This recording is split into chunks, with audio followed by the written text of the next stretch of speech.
রাতের আধারে ময়মনসিংহের গৌরীপুর উপজেলার বিভিন্ন এলাকায় রাস্তায় ঘুরে ঘুরে ছিন্নমূল শীতার্তদের পাশে দাঁড়িয়েছেন উপজেলা নির্বাহী কর্মকর্তা এম সাজ্জাদুল হাসান। নিজ হাতে ছিন্নমূল দরিদ্র মানুষের গায়ে কম্বল জড়িয়ে দিয়েছেন তিনি। 24 ডিসেম্বর মঙ্গলবার দিবাগত রাত্রে গৌরীপুর পৌর শহরের হরিজন পল্লী, গৌরীপুর রেলওয়ে স্টেশন, সহনাটি করফুলিন্নাসা এতিমখানা, কেরামতিয়া মাদ্রাসা সহ বিভিন্ন স্থানে শীতবস্ত্র কম্বল সুবিধাবঞ্চিত অসহায় ব্যক্তিদের গায়ে জড়িয়ে দেন তিনি।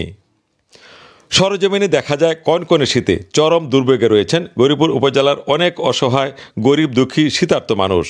শীতার্ত মানুষের কষ্ট লাগবে উপজেলার বিভিন্ন এলাকায় গভীর রাতে ঘুরে ঘুরে শীতার্ত মানুষের গায়ে কম্বল জড়িয়ে দেন উপজেলা নির্বাহী কর্মকর্তা এম সাজ্জাদুল হাসান।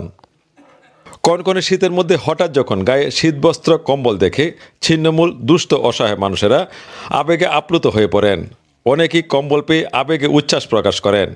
শীতবস্ত্র বিতরণের সময় জি নিউজকে দেওয়া এক বক্তব্যে গৌরীপুর উপজেলা নির্বাহী কর্মকর্তা এম সাজ্জাদুল হাসান বলেন, আসলে এটা কিন্তু আমাদের প্রশাসনের রুটিন দায়িত্বের মধ্যেই পড়ে।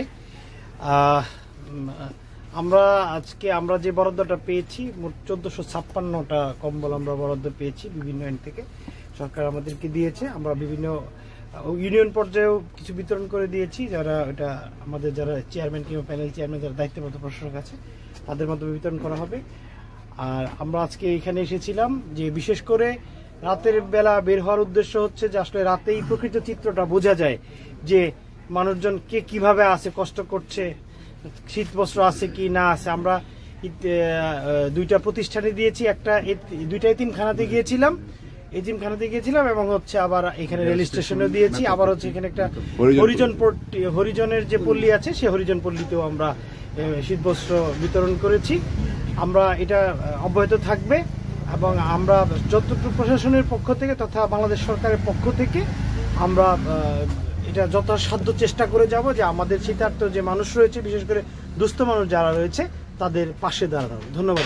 এ সময় উপস্থিত ছিলেন বৈষম্য বিরোধী ছাত্র আন্দোলনের সমন্বয়ক শামসুজ্জামান দুর্জয়, কালবেলা প্রতিনিধি রাকিবুল ইসলাম রাকিব, ঢাকা প্রতিদিনের প্রতিনিধি ওবায়দুর রহমান, সাংবাদিক ঐক্য ফোরামের সাধারণ সম্পাদক এস.টি. তোফাজ্জল, প্রেস টিভি সাংবাদিক হুমায়ুন কবির সুমন সহ উপস্থিত ছিলেন প্রশাসনের কর্মকর্তা ও কর্মচারীরা। ফারুক আহমেদ, জি নিউজ, গৌরীপুর, ময়মনসিংহ।